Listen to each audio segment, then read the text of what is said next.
Welcome to our channel. Today we how to authorize with Stripe billing to manage subscription UI states, detailed guide step by step clearly.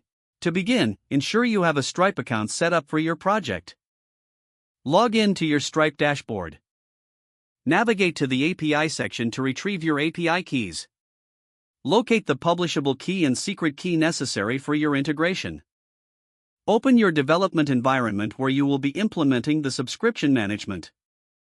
Install the Stripe library in your project using the appropriate package manager. For Node.js, run npm install Stripe. For Python, use pip install Stripe.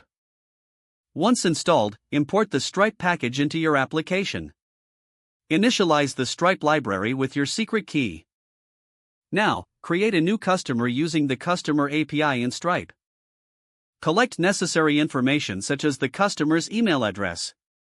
Use the Stripe API to submit this information and create the customer. Next, proceed to set up a subscription plan.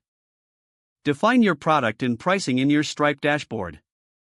Utilize the API to create a subscription under the new customer. Set parameters such as the plan ID and billing interval. After creating the subscription, retrieve its status for UI management. Implement error handling in case the subscription creation fails. Monitor for changes in the subscription status. Update the UI accordingly based on the subscription state. Display messages for active, past due, or cancelled subscriptions. Incorporate webhooks to listen for changes in subscription events from Stripe. Configure the webhook URL in your Stripe dashboard to point to your application. Create a handler in your application to process incoming webhook events.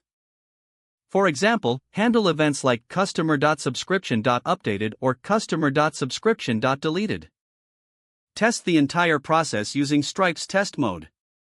Simulate various scenarios to ensure the UI behaves correctly.